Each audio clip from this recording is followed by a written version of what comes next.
일치로 정한 4월 퇴진 6월 대선 당론을 철회했습니다. 이 대신 9일 탄핵소추안 표결에 전원 참석해서 자유투표를 하겠다는 방침을 세웠습니다. 다시 탄핵대열에 합류한 비주류 비박계 의원들, 그 긴박했던 배경이 무엇인지 잠시 얘기를 좀 들어보겠습니다. 오선 의원이시죠.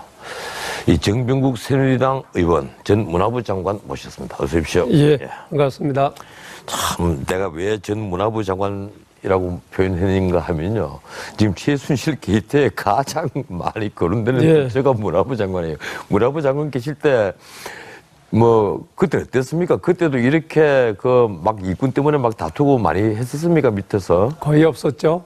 그리고 그럴 만한 돈도 없었고요. 예. 제가 장관할 당시에 문화체육관광부 예산은 3조 5천억이었는데 예. 지금은 7조가 넘어요. 아, 거의 2배가? 예, 2배가 넘는데도 네네. 불구하고 이 문화예술계 현장에서는 돈이 안 돈다, 돈이 없다, 난리들이에요. 이게 결국은 정부가 해야 될 일은 사업이 아니라 사업을 해가지고 돈이 안 되는 분야, 순수 예술 쪽에 지원을 해야 되는데 거기에는 전혀 지원이 없고 모든 게 돈 되는, 그러니까 일반 기업에서 해야 될 사업들을 전부 다 정부가 하면서 이런 농단을 했던 거예요. 제가 그래서 드린 질문입니다. 예, 저도 뭐 문학을 하고 해서 문인들 그리고 문학 단체들을 많이 알고 있는데 그리고 제 주변에 이제 그 순수 미술 하시는 분들 또 이 순수 음악 또 이 무용 이런 예술을 참 그 힘들고 어려운 길을 걷는 분들이 대단히 많이 있는데 그분들에 대한 지원은 거의 없고 뭐 이게 주로 그 광고 스포츠 이쪽에 주로 연결되어서 돈이 좀 많이 흘러다니는 부분이 있지 않습니까? 사업 쪽에 주로 이제 스포츠 그렇습니다. 뭐 그 기획 사업 이런 데만 집중을 하고 그걸 또 문화 융성으로 포장을 하고 또 창조 경제로 포장을 하니까 참 지켜보는 우리가 이게 무슨 문화 융성이냐. 그래서 저도 이게 문화계의 황태자 이 차은택 얘기가 나왔을 때 화를 냈던 게 바로 그 점이었습니다. 결국 사단이 난 거죠. 예. 어쨌든 지금 비박계가 지난주에 태도를 한 2번을 바꾼 셈이 되었습니다. 처음에는 당론 결정에 만장일치라고 나왔으니까 저희들도 이제는 이 4월 그 퇴진, 6월 조기 대선 이걸 이제 야당과 협상만 하면 되겠구나. 야당도 받지 않을 수가 없을 것이다. 이제 이렇게 판단을 했는데 또 그 다음에 묘하게 이 공을 다시 청와대로 딱 던져서 청와대가 7일 오후 6시까지 확실히 대통령 입장을 표명해달라. 그리고 그것이 또 여야 협상이 돼야만 이 표결에 나가지 않겠다. 그러다가 일요일에 갑자기 느닷없이 이제 뉴스가 나왔어요. 이 비상시국회의에서 일제히 그 탄핵에 참가하기로 만장일치로 또 결정을 했다. 어떻게 그렇게 계속 바뀐 겁니까? 그게 그 잘못 이해를 하고 계세요. 2번의 그 입장을 바꿨다라고 하는 건 잘못된 거고요. 처음에 4월, 6월이라고 하는 카드를 저희들이 만들었을 때에는 그게 만약에 대통령께서 그 퇴임 일자를 잡는다라고 하면 기준이 되는 것이 그 시점이면 좋겠다라고 저희가 발표를 했더니 당에서 그럼 이것을 당론으로 결정을 해서 정진석 원내대표가 야당과 협상하는데 협상 카드로 쓰면 어떻겠느냐. 그래서 그걸 동의를 해준 거죠. 그게 협상 카드용이었지 당론으로 못을 박은 것은 아니죠. 그러니까 이게 당론으로 확정이 돼서 요지부동하게 4월, 6월이 확정된 것은 아닌 거고요. 협상 카드용이었습니다. 그럼 언론에 그래 보도된 것은 오보였군요. 예, 그 여러 차례 제가 뭐 다른 인터뷰라든가 이런 자리를 통해서 이제 정정을 했고요. 그리고 그런데도 불구하고 그 카드를 가지고 활용을 못했어요. 그걸 저희들이 그 날짜를 가지고 사전에 물밑 대화를 야당하고 했을 때는 상당히 근접이 되었었죠. 야당도 호의적. 그렇죠. 호의적이었었고 또 특히 뭐 그래서 첫 번째 야 3당이 합의하는 과정에서 국민의당은 빠지지 않았습니까? 이제 이게 그런 과정에서 있었던 일인데 결국은 그게 협상 카드로서 실효가 된 거죠. 실효가 됐고 또 저희가 그 대통령에게 그 퇴임 날짜를 지정을 해주면 그 이후에 그 내용을 가지고 여야 협상을 하면 되지 않겠느냐라고 했는데 그 카드 역시 야당이 여당과 더 이상 대화하지 않겠다 하면서 실효가 됐기 때문에 이제 대통령이 날짜를 지정한다 하더라도 그것을 야당이 받지 않으면 이 혼란은 계속된다. 그렇기 때문에 야당과 협상이 되지 않는 한은 무의미하다. 그렇기 때문에 협상이 되지 않으면 우리는 9일날 탄핵에 들어갈 수밖에 없다 했던 겁니다. 비박계가 이번 9일 표결에 나가더라도 예. 이 탄핵 소추에 일제히 찬성하자 이것이 가결된 건 아니죠. 자유투표죠. 예.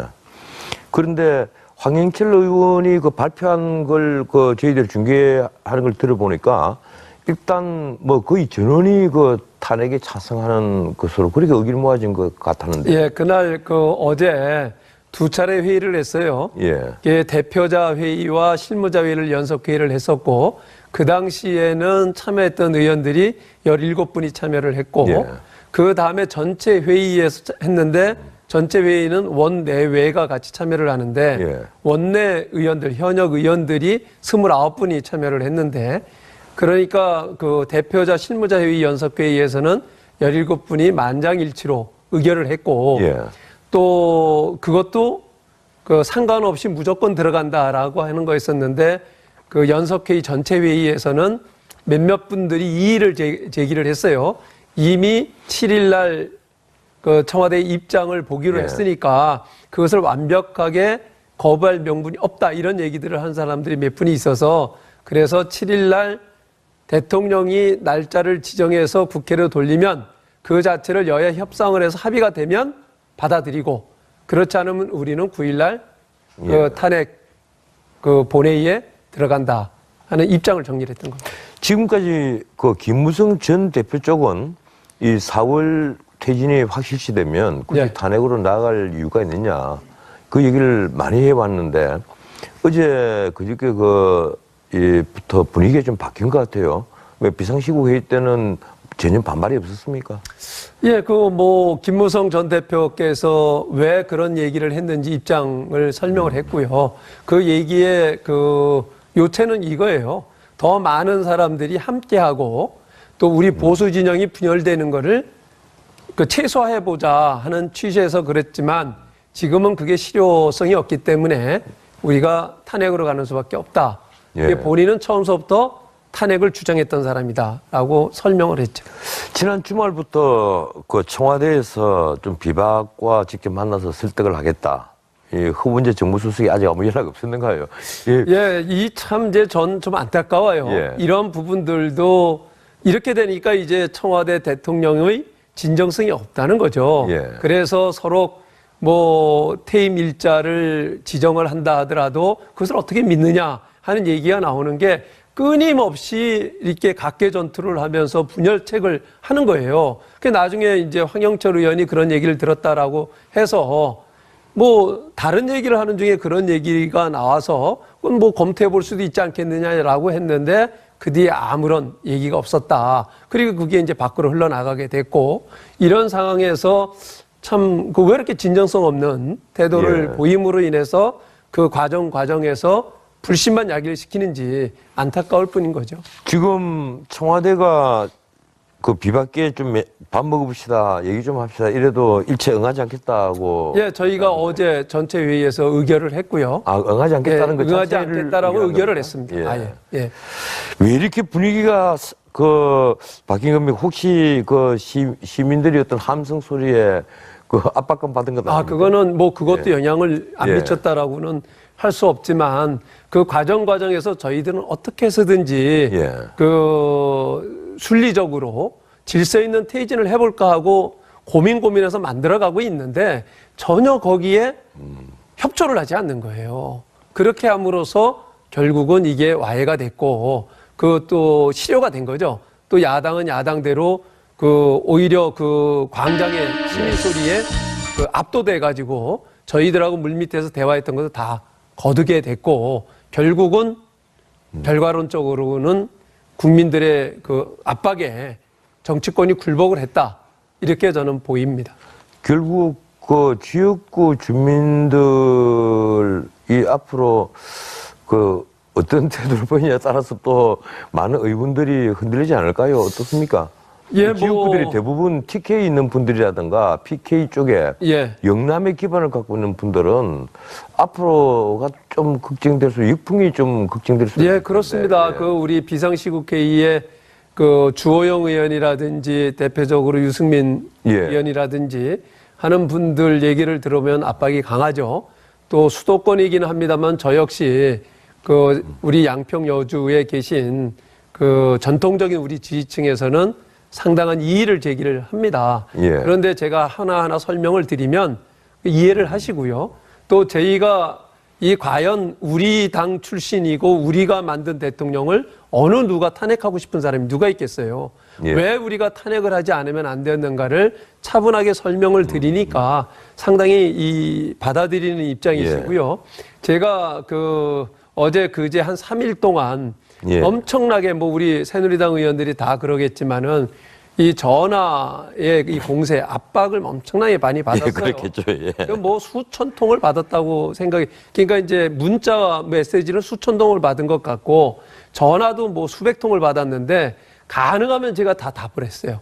그게 전화를 다 받았어요. 그게 모 의원이 그 찬성 반대 주저 이런 걸 공개하고 전화번호까지 공개한 때문에 현재 뭐 그게 어떤 이제 과연 이제 그 태도가 올바른 건지는 모르겠습니다만은 저는 뭐 덕분에 그래서 많은 사람들과 대화를 할 수 있는 계기가 됐고 찬성하는 사람들은 왜 찬성을 하는지 반대하는 사람은 왜 반대를 하는지 충분히 대화를 했고 또 저희가 반대하는 사람들에게는 왜 우리가 이런 탄핵에 참여를 하지 않으면 안 되는가를 차분하게 설명을 하면 이해를 하세요. 그래서 저희가 좀 이런 부분들은 이분들이 이런 거예요. 왜 단순하게 좌파 정권, 야당에 따라가느냐, 좌파 정권을 그 좌파에게 정권을 내주려고 하느냐 이런 논리인데 제가 생각하기에는 그 어떤 질서 있는 퇴진 절차보다는 오히려 탄핵을 과정을 통해서 당당하게 국민들의 소리도 우리가 흡수를 해내고 그러면서 처리를 해나가는 것이 우리에게 불리하지 않다 저는 그렇게 생각을 합니다. 헌법 내 질서로 가는 것이 오히려 정도를 긋는 길이 될 수다 이렇게 보거든요. 그렇습니다. 비박계의 행보를 시민들이 어떻게 보는지 저희들이 광장에 나가서 의견을 좀 듣고 편집을 해봤습니다. 함께 보시겠습니다.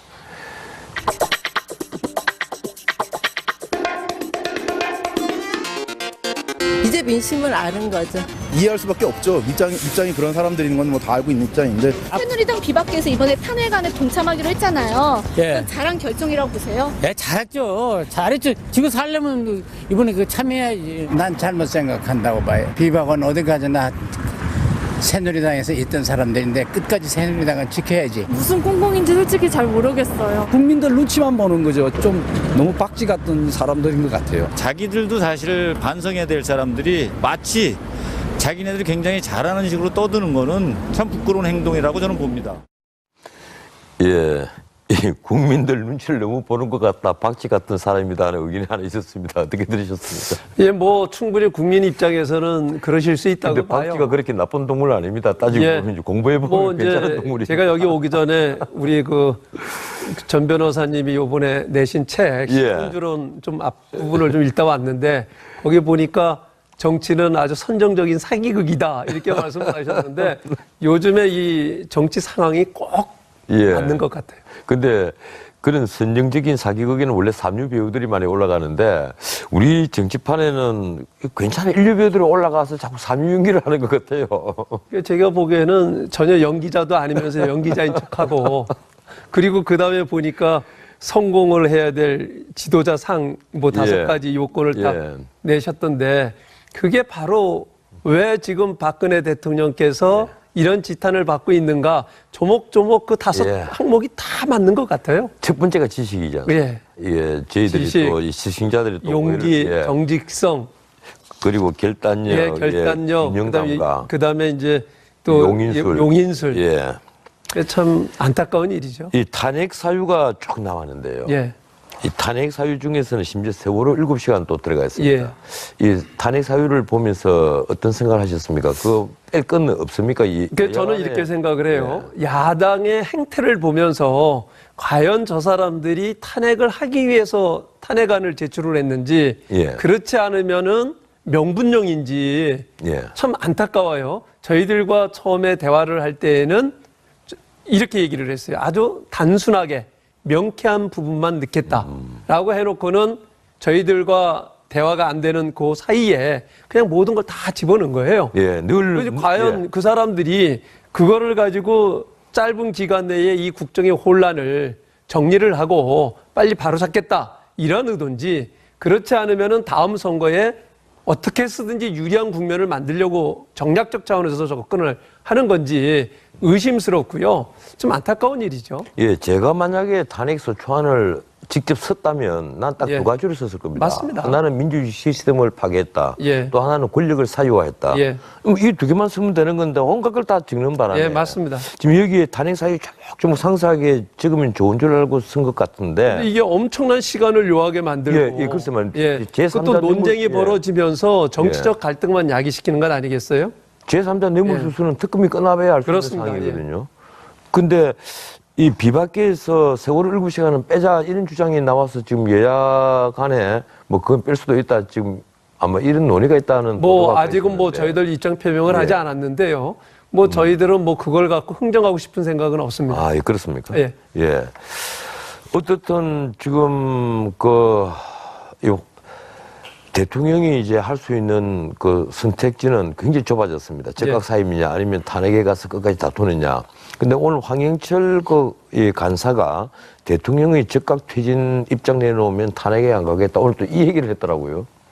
아니 즉각 퇴진을 하는데 뭐 탄핵을 할 겨를이 없죠. 그렇죠. 즉각 퇴진을 예. 하게 되면 바로 60일 내에 대통령 선거를 치러야 되니까. 아마 이 즉각 퇴진 이런 얘기는 1월 말 퇴진이나 아마 그런 의미인 것 같아요. 아, 그거는 아닐 겁니다. 예, 황영철 그 의원이 얘기한 것도 예. 저희들 입장은 이미 어제 발표된 발표문이 전부고요. 그게 아마 그런 논리일 거예요. 즉각 퇴진이라고 하면 바로 퇴진을 하는데 예. 탄핵을 할 수 있는 방법이 없는 거죠. 지금 만약에 예, 이 탄핵 표결에 나가서 부결이 된다면 예. 어떤 일이 벌어질 것이라고 생각합니다. 상상하기 어렵다고 봅니다. 예. 저는 이미 뭐 이번 주서부터의 그 시위 군중은 여의도를 향할 거라고 보고요. 그게 뭐 새누리당 또 더민주당, 국민의당 좀 구분이 없다고 봐요. 지금 현재 돌아가는 상황을 보면 예. 어제 그제 이 현장에서의 그 시민들의 목소리나 그분들의 주장, 태도 이런 것을 보면은 정치권 전반에 대해서 엄청난 압박이 들어오고 있다 이렇게 예. 보고요. 뭐 거기에 우리 새누리당은 더할 나위 없겠죠. 이번 시위 때 당사에 달걀 던지고 예. 그리고 앞에 그 걸기 그림 찍혀지고 하는 걸 보고 겁이 나서 말씀하신 거예요. 겁이 났다기보다 저희들은 예. 이미 그 비상시국회의에서는 새누리당은 해체돼야 된다라고 첫 번째 결의사항입니다. 제가 그러면 예. 그 점에 대해서 좀 여쭤보겠습니다. 안 그래도 그거 꼭 묻고 싶었는데 예. 지금 새누리당이 이 상태에서 해체가 된다면 그 앞으로 어떻게 하실 겁니까? 새로운 정당을 건설하실 겁니까? 이제 일단은 새누리당이 해체돼야 된다라고 얘기했던 것은 대통령이 이 지경까지 되도록 한 데 대해서 이걸 제대로 막지 못했고 그렇기 책임지겠다. 때문에 그거에 대한 예. 공동의 책임이 있다. 지금 대통령만 탄핵을 하고자 하는 것이 아니라 우리 새누리당도 공동의 죄를 지었고 그렇게 책임을 가지고 해체돼야 된다라는 게 제 생각입니다. 그래야지만은 우리 건전한 보수 세력이 그 완전히 괴멸되는 붕괴되는 것을 막을 수가 있다 이렇게 생각을 하고요. 예. 따라서 저희들이 자리를 비켜드려야 된다라고 생각을 합니다. 그러면 새누리당을 해체를 하고 새로운 정당을 건설한다는 겁니까? 그거는 이제 새로운 정당을 건설할 수 있는 토양을 만들어 드리는 게 저희들이 마지막 해야 될 도리라고 봐요. 예, 마치 꼭 참여 안 하시듯이 말씀을 하시는데. 그때 가서 이제 봐야죠. 이제 예. 저는 이런 생각이에요.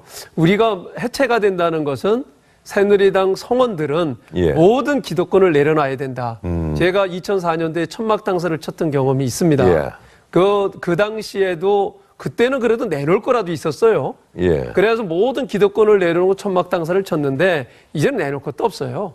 정말 그야말로 지금 기존에 어떻게 보면은 정치권, 국민들로부터 불신받는 정치 시스템 이것은 대통령의 탄핵과 더불어서 함께 이 시대를 종언을 고하고 새로운 정치 시스템으로 전환을 해야 되는 그런 기폭제가 새누리당 해체로부터 시작이 돼야 된다 하는 것이 저의 생각입니다. 그럼 당의 해산 그 길을 해야 되는 겁니까? 아니면 문자 그대로 탈당을 해야 되는 겁니까? 그러니까 저희들이 일단은 가장 선의 방법은 예. 첫 번째 방법은 당 지도부가 물러나고 예. 새로운 비대위가 구성이 돼서 그 비대위가 청산 절차를 밟는 거죠. 비대위 구성은 보류가 된 상태에 있죠. 지금 현재 예. 뭐 탄핵을 우리에 참여를 하겠다라고 하니까 당 지도부가 다 걷어들였고 예. 지금 현재는 이게 정지되어 있는 상태입니다.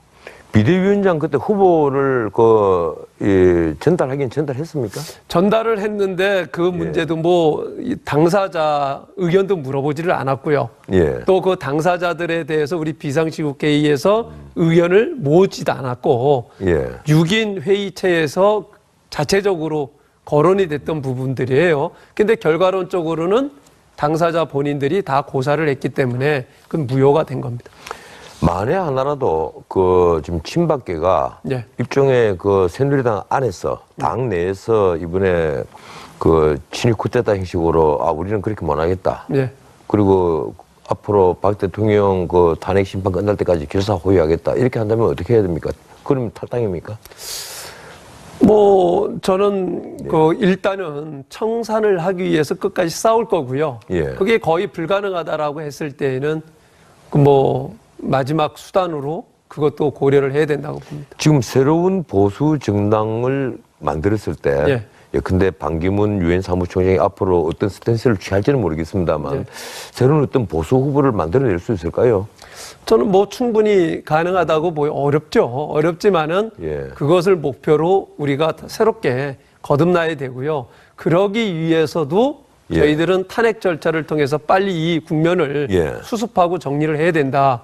이렇게 생각을 합니다. 만약에 우리 정 의원님이 새롭게 만들어지는 보수 정당에서 이 큰 꿈을 꾸기 위해서 출사표를 냈을 때 무엇을 먼저 국민에게 보여주겠습니까? 어떤 화두를 던지겠습니까? 저는 제가 출사표 던질 생각은 없고요.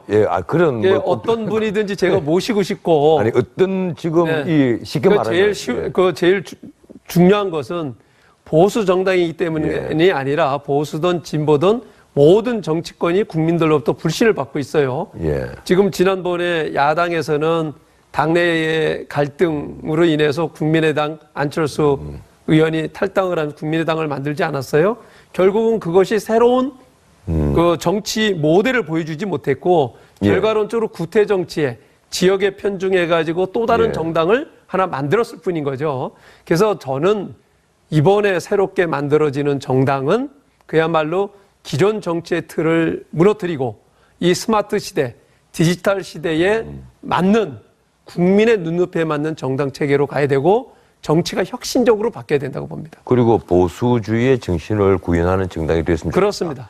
그래서 아까 제가 드린 질문을 다시 바꾸어 묻겠습니다. 그러면 이 시대 정신이 뭐라고 생각합니까? 가장 흔한 질문인데 쉽게 말하면 지금 대중에게 어떤 화두를 던져야만 먹히들까요?